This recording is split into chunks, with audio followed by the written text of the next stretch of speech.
The first thing she became aware of was the rustle of leaves dancing in the breeze. It sounded like a chorus of whispers, just beyond understanding.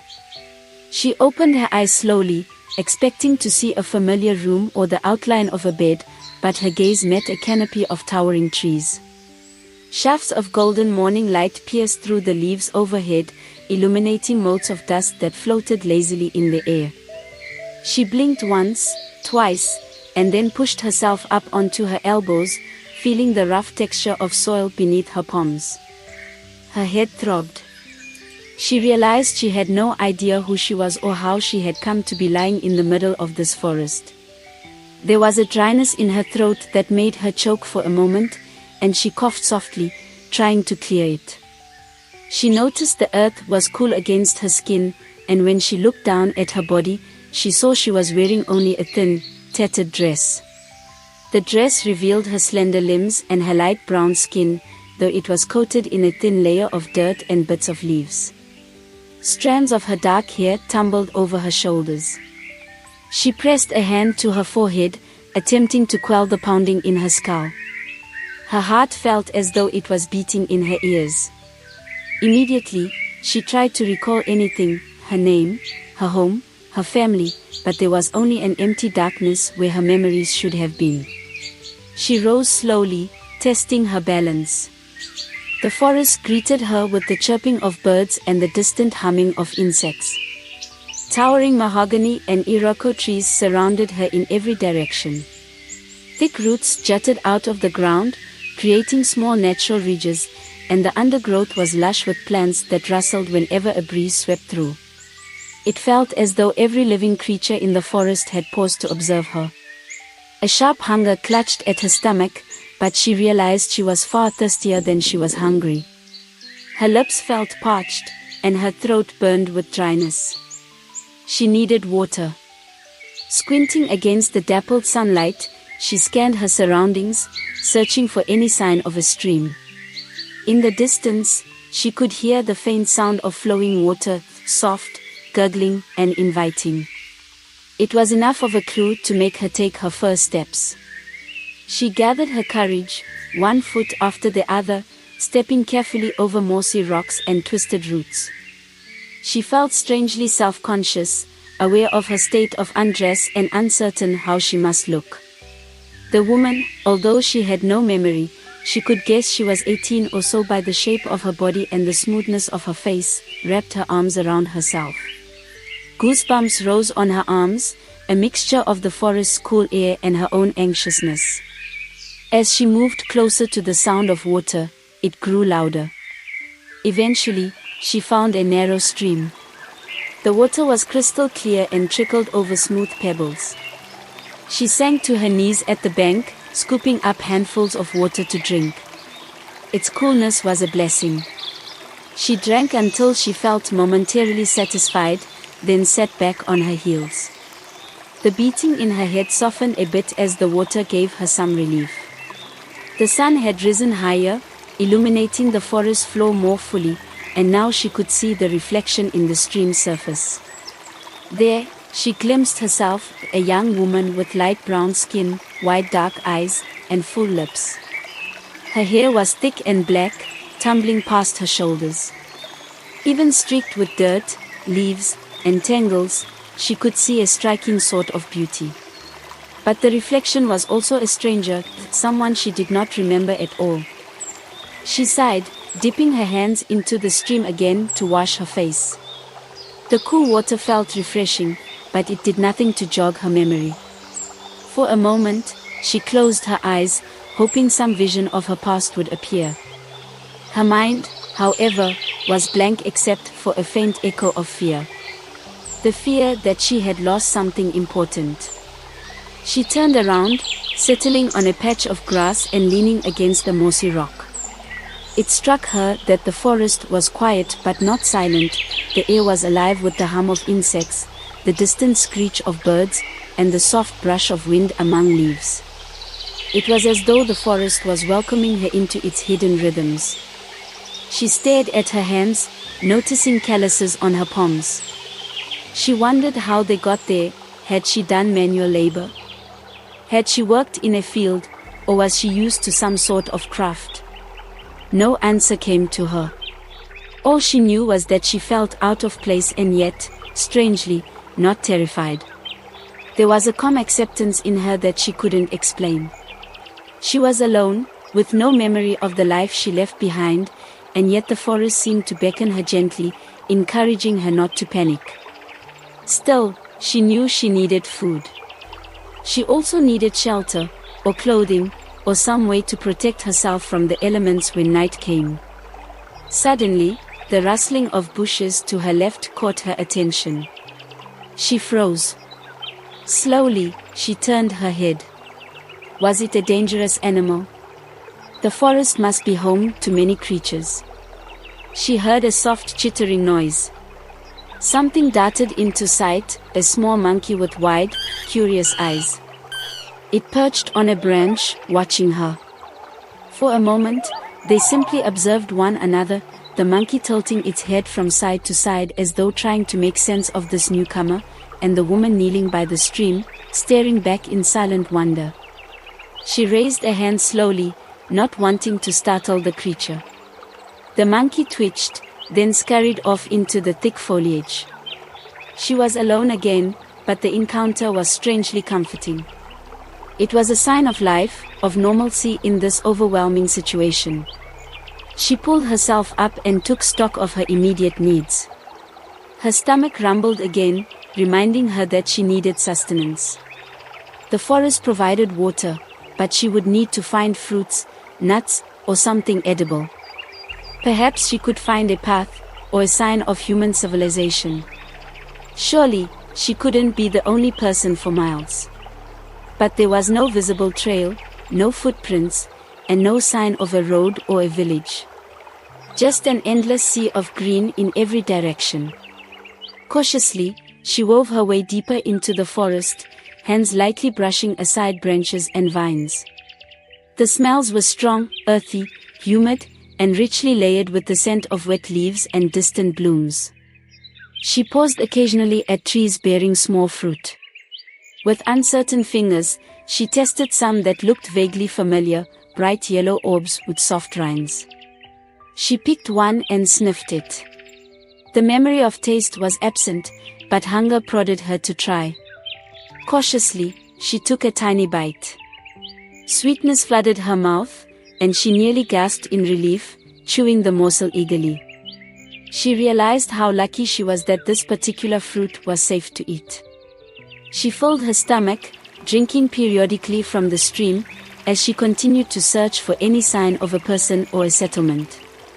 Time passed in a haze of rustling leaves and the warm sun overhead. Eventually, her legs grew tired. She found a clearing where the undergrowth was less thick, near the base of a large baobab tree with a wide trunk and deep shadows. There, she decided to rest. The throbbing in her head was still present, less urgent than before, but it thumped like a dull drumbeat behind her temples.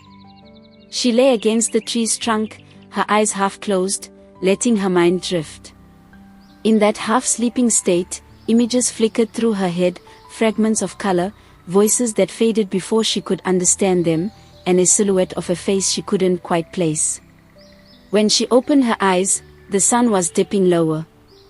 The forest had taken on a softer, more golden hue as afternoon shifted toward evening. The knowledge that darkness would soon cover the land sent a surge of urgency through her. She needed a safe place to spend the night. She had no supplies, no bedding, no clear plan. She rose, wincing at the stiffness in her legs. A deeper exploration of the surrounding area was her best bet. A few steps into her search, however, the sky rumbled ominously. Clouds, tinted with purple and gray, began drifting across the sun. The wind picked up. She could smell moisture in the air, and the shift of temperature told her rain was coming. Panicking, she scanned for shelter, some hollow in a tree or a place where thick foliage might shield her from the worst of the downpour. She jogged in what felt like a random direction, weaving around thick trunks, stepping over fallen branches. The earth started to moisten, the first drops pattering against leaves above her. The sound of thunder boomed again. At last, she found a small outcropping of rock. It was at the edge of a slope, half hidden by a curtain of vines. There was just enough space beneath it that she could crouch and avoid the worst of the rainfall. She ducked inside as the storm broke. Sheets of rain drenched the forest in seconds, the air growing cool and smelling sharply of fresh earth. She peered out from her refuge, hugging her knees to her chest. As lightning flashed across the sky, she felt her heart pounding with both fear and a wild sense of awe. From beneath her rocky shelter, the storm was simultaneously frightening and mesmerizing. The trees swayed violently, and the wind howled, but the forest welcomed the rain's nourishment. Her mind drifted back to her predicament. Was there someone out there searching for her right now? Did she have a family, parents, siblings, who wondered where she was? She squeezed her eyes shut, trying desperately to bring forth any recollection of her past. The only result was a dull ache in her chest. It was as if her memories were locked behind a heavy door that she couldn't pry open. The rain fell for what felt like hours, though it was probably no more than half an hour. When it finally slowed to a drizzle, the afternoon was slipping toward twilight, and the air around her was filled with droplets glistening on every leaf and vine. She crawled out of her hiding spot, brushing mud and pebbles off her dress. She paused, glancing around to make sure it was safe. Nothing stirred except the occasional hiss of wind through wet branches. Darkness was descending rapidly. With night would come new dangers, predators, insects, and the uncertain terror of not knowing her surroundings. But she refused to just give up. She focused on steadying her breath. Recalling the large baobab tree she had seen earlier, she thought it might offer some shelter under its roots or in a hollow. The bark on a baobab is thick, and sometimes, the interior can be partially hollowed by time or animals. If she could return there, she might have at least some protection from the elements. She made her way back the way she had come, using her memory of the large trunk as a guide. The forest had darkened. Strange, nocturnal calls echoed among the trees. She heard the hoot of an owl overhead. Her bare feet sank into mud, leaves clinging to her ankles. It took effort to remain calm, but something in her core reminded her she had no choice. Panic would accomplish nothing. At long last, she spotted the distinct silhouette of the baobab's thick trunk, looming in the gloom. She hurried forward. Another flash of lightning lit up the clouds overhead, followed by a faint rumble of thunder. She circled the tree, searching for any gap or opening. Rainwater dripped from its branches, wetting her hair and shoulders.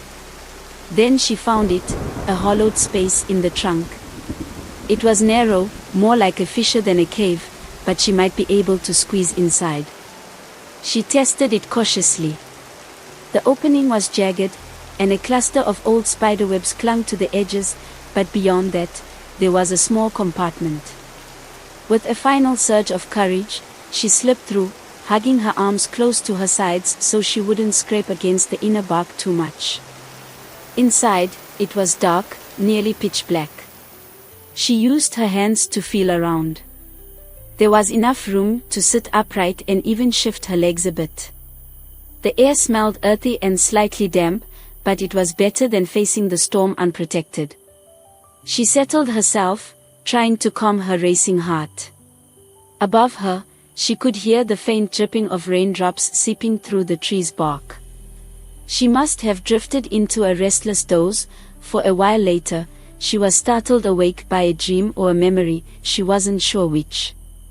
In the flicker of a dream, she had seen a large house with red clay walls, a courtyard filled with bright flowers, and a laughing figure reaching out to take her hand.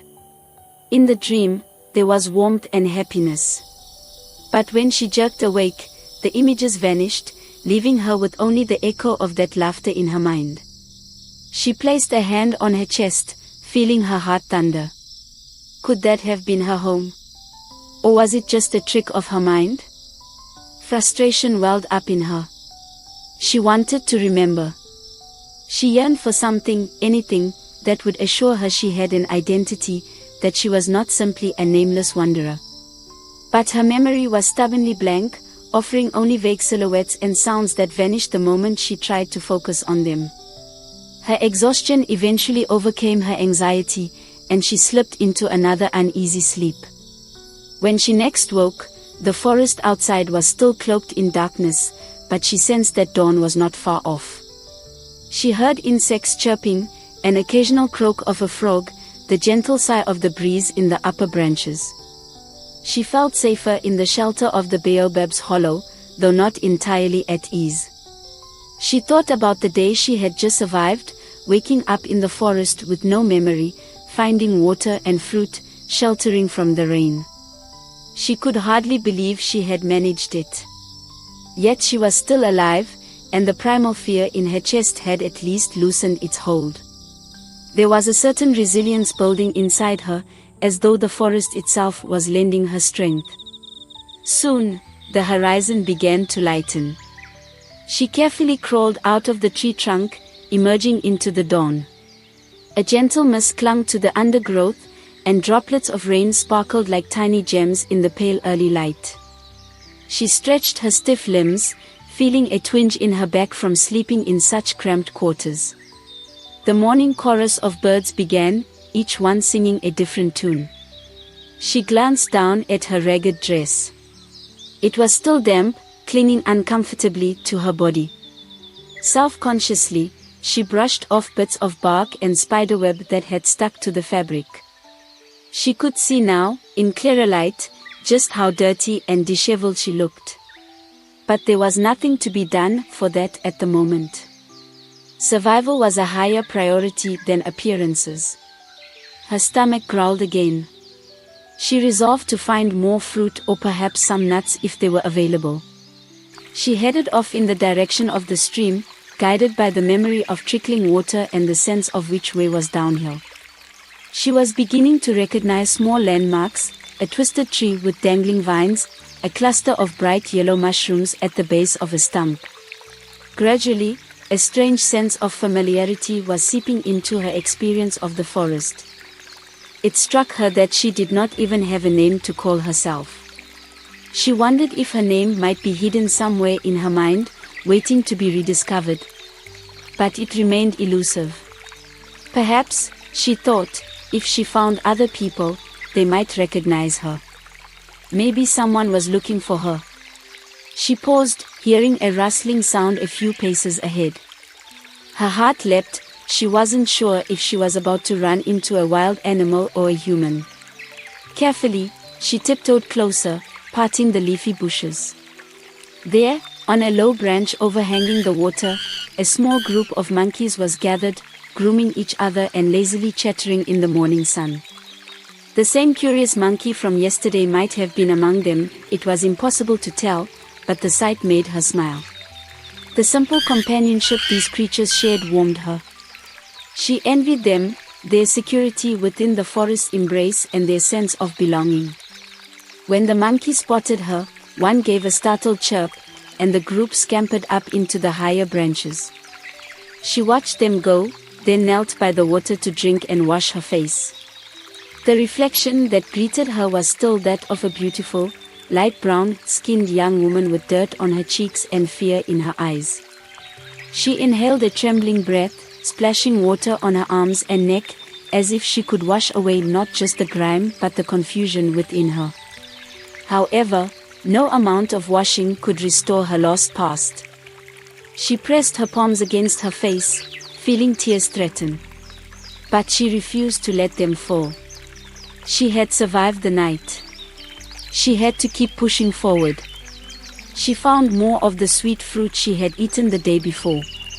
After finishing her makeshift breakfast, she resolved to explore methodically. Simply wandering aimlessly could lead her in circles. She needed to pick a direction and walk until she found something, a path, footprints, or any sign of civilization. The forest had its own mysteries, and staying put would accomplish nothing. She set off, choosing to follow the stream downstream. In many places, rivers or streams lead to villages, farms, or at least larger water sources. That plan seemed logical enough, and having a fixed direction boosted her confidence. The hours passed in a blur of tangled undergrowth, towering trees, and the constant lullaby of rushing water. She kept going, ignoring the complaints of her tired feet. Her sandals, she realized she wasn't even wearing any. Oddly enough, though, while her soles were sore, they weren't shredded as one might expect. A part of her mind wondered if she had once been used to walking barefoot.